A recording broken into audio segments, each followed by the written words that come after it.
Why do women need love? That question has been sung in songs, whispered in novels, debated in cafes, and laughed off in jokes. Me too. But the truth of it runs deeper than culture, deeper than feelings, deeper than time itself. Women need love because they were designed by the Creator to thrive on it. Love is not an accessory in their lives. It is their environment. Take a fish out of water and it will suffocate. Take love away from a woman and you will slowly watch her soul suffocate.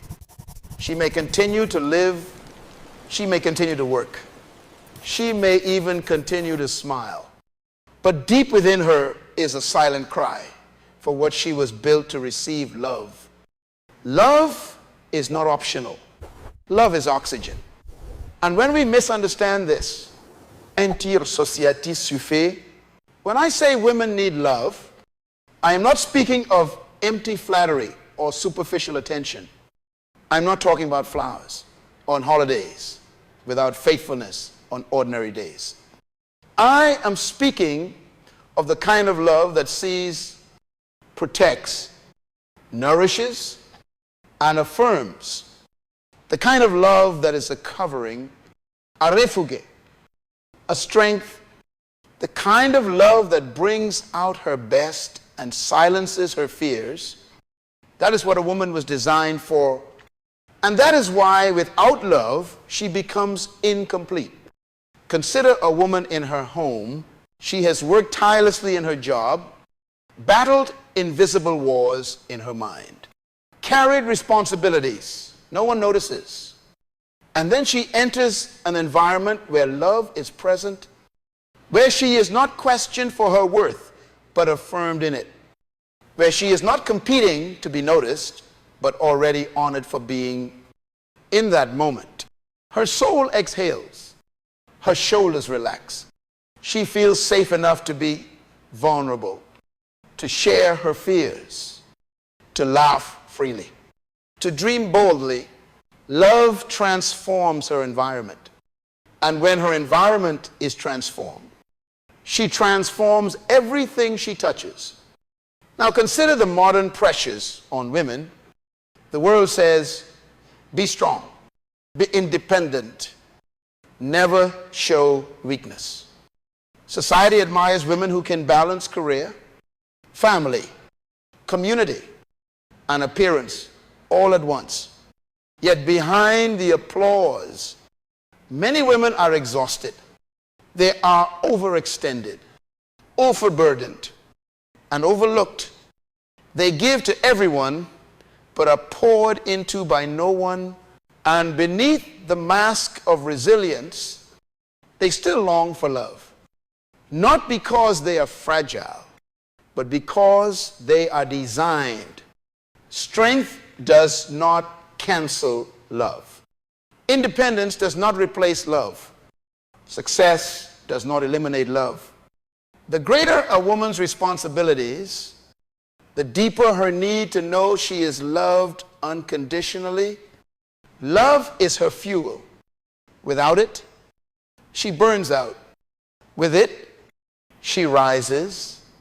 Without it, she questions herself. With it, she believes in herself. Without it, she may harden to survive. With it, she softens to thrive. This is why the scripture commands men to love their wives. Notice it does not say, command your wives or control your wives. It says, love your wives. Because a woman responds to love, love unlocks her nature. When she is loved, she respects. When she is loved, she honors. When she is loved, she follows. Love is the language her heart understands. And when it is missing, she shuts down. When it is present, she blossoms. But let us not mistake love for lust. Lust takes, love gives. Lust uses. Love serves. Lust sees a body. Love sees a destiny. Lust consumes for the moment. Love invests for eternity. Many women have been deceived into thinking lust is love. Sweet words, physical attention, expensive gifts but without commitment, without sacrifice, without faithfulness. It is not love, it is imitation. And imitation, love always leaves behind real scars. So what does true love look like for a woman? It looks like presence. A man who shows up consistently, it looks like protection. A man who guards her heart, her dignity, her dreams, it looks like provision, not only of finances, but of security and stability. It looks like partnership, where her voice matters, her gifts are respected, and her potential is supported. It looks like patience, where mistakes are not used as weapons, but as opportunities for growth. And above all, love is sacrifice. Love costs. Love gives. Love lays down pride, ego, and selfishness. Love listens when it is easier to ignore. Love forgives when it is easier to resent. Love endures when it is easier to abandon. This is why love is not for the weak. It takes strength to love a woman well. It takes vision. It takes discipline. It takes humility. Let us pause and imagine the consequences of a lack of love. A woman unloved becomes insecure, uncertain, unstable. She begins to question her value. She begins to doubt her worth. She may still function, but she will function with wounds. Those wounds show up in her words, in her parenting, in her choices. Children raised by an unloved woman absorb that emptiness. Communities shaped by unloved women inherit that instability. Nations led without honoring women with love collapse under the weight of broken families. Now imagine the opposite. A woman loved becomes confident, courageous, and creative. She raises children who are secure. She contributes to her community with wisdom. She partners in her marriage with strength. She inspires everyone she meets. And the ripple effect of one woman loved is immeasurable. That is why the true wealth of a nation is measured not by its economy, but by the love its women receive. The problem of our generation is that we confuse substitutes for love.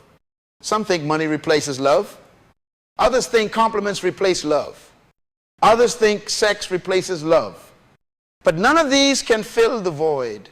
A woman does not only want a house, she wants a home. She does not only want security, she wants intimacy. She does not only want gifts, she wants commitment. She does not only want words, she wants actions. Love is proven not in grand gestures, but in daily faithfulness. This is why fathers must love their daughters. When a daughter grows up without love, she spends adulthood searching for it in unhealthy places. But when she grows up knowing she is loved, she carries dignity that no counterfeit can steal. This is why brothers must love their sisters. When a girl learns respect from a brother, she knows how to recognize honor in a partner. This is why sons must love their mothers. When a mother is loved, she ages with dignity and gives wisdom with joy. This is why communities must love their widows and elders. When women are loved at every stage of life, society becomes whole. And I must say this to every woman: do not settle for less than love. Do not confuse flattery for love. Do not settle for attention when you deserve affection. Do not accept gifts in place of commitment. Do not reduce yourself to someone's convenience when you were designed to be someone's covenant. You are worthy of love, not because of what you do, but because of who you are. You were created in the image of God, and love is your birthright. Now let me address the modern challenges: burnout, anxiety, uncertainty. Women today are carrying more than ever careers, children, finances, education, relationships. The load is heavy. Without love, that weight becomes unbearable. Women are collapsing under invisible burdens because they are starved of love. But when love enters, even the same burdens feel lighter. Because love shares the load, love reminds her she is not alone. Love says, we are in this together. And those words give her the strength to rise again tomorrow. The future belongs to the society that chooses to love its women, not exploit them, not reduce them, not silence them. Love them, because loved women create whole children. Whole children create whole families, and whole families create strong nations. The chain always begins with love. So what must men do? Men must rise to the responsibility of love. Rise above selfishness, above pride, above passivity. Love is not passive. Love pursues. Love initiates. Love takes responsibility. To every man listening, your strength is not measured by how many women you conquer, but by how well you love the one entrusted to you. Your legacy is not in your bank account, but in the wholeness of the woman you cherish. To every woman listening, your beauty is not measured by the world's impossible standards, but by the love that sustains your soul. Do not let a loveless environment convince you that you are less.